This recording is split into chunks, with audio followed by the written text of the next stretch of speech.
très surpris, rien que de par le titre. Mukamba, cette femme qui porte la. Le titre déjà lui-même pousse à une réflexion profonde. Ça c'est un de deux.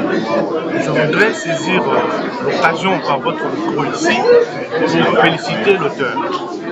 Nous qui avons grandi dans cette région où on trouve le lac, nous avons toujours de notre enfance grandi avec ces mythes des lacs Mukamba.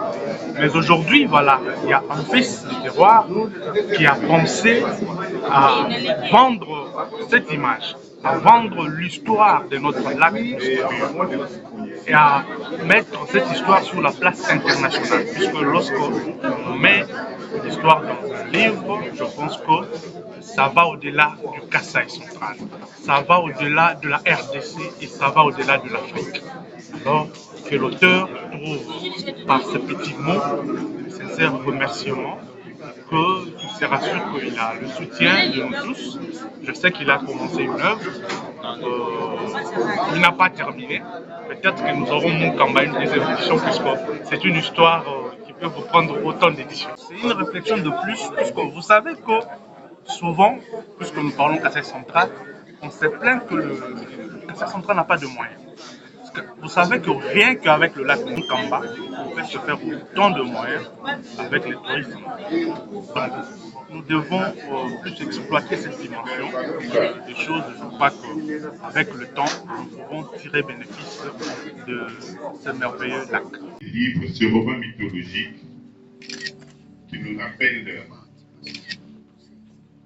au Congo, en RDC, nous avons de grands mythes, de grandes mythologies qui fondent notre unité fondamentale, qui fondent notre unité de destin.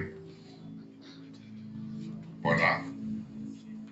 Ce pays a besoin de ces mythes pour recouvrer ce qu'on appelle l'identité qui est perdue. Notre identité a été perdue parce que nous n'avons pas parlé de nos mythes. Recouvrons notre identité avec cet écrit mythique et mystique sur Mukamba, cette femme qui porte l'enfant. Pierre Nino, nous vous félicitons. Tu aurais pu écrire un roman policier, écrire une œuvre politique, mais tu es rentré dans les sous-bassements, dans notre tréfonds, dans ce qu'on appelle les liens avec le mort et les vivants, là où se situe Dieu lui-même. Merci. Merci pour ces révélations autour du mystérieux lac Mukamba. Comme je vous l'ai dit, j'y ai vécu et j'y vais toujours de temps en temps. Merci beaucoup, les Congo. Et pourtant, à l'origine de cette inspiration de réflexion, j'ai porté à cœur un peuple, une civilisation qui avait disparu à cause de ça. Et aujourd'hui encore, nous sommes en train d'observer que les choses sont montées un peu partout. Je voudrais en appeler là, nos frères et aux autorités qui dirigent le pays. Je voudrais que nous puissions chacun collaborer comme il se doit avec la nature, puisque la nature, si tu ne collabores pas avec elle, quand elle riposte, ses ravages, ses conséquences sont énormes. C'est que j'étais en train de faire une analyse sur les causes de disparition du peuple. Alors il m'a fallu aller sur Internet pour pouvoir trouver une photo ou une image du lac Mukamba, puisque connaissant la histoire, le lac a avalé plusieurs populations qui étaient sur place. C'est en cliquant sur Internet, la première photo qui apparaît que je vois une femme de l'enfant.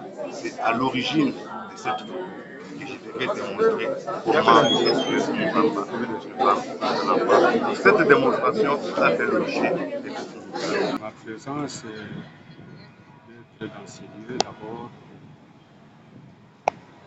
Parmi les gens qu'on a cités qui ont contribué à la réalisation de cet ouvrage, je suis compté aussi parmi ces gens.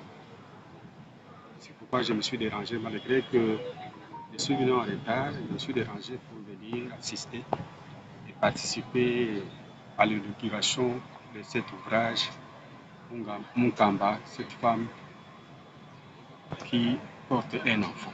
être humain, un étudiant en droit aussi. Il y a eu des conseils que nous avons apportés à notre confrère, Nous lui avons conseillé, parce que moi aussi je suis du coin, de réalité de ces lacs appelés lacs Mukamba.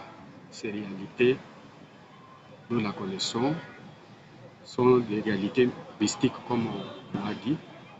C'est ces conseils-là qui ont permis à l'auteur de mettre sur papier tous ces écrits-là qui vous a présenté aujourd'hui. Nous demandons à la jeunesse congolaise, comme le professeur qui a baptisé le livre, va dire que nous devons nous approprier de l'ouvrage, au lieu de s'épanouir dans la politique, de partir n'importe quoi, nous devons la source de notre histoire pour exprimer ce que nos aïeux ont fait dans notre pays.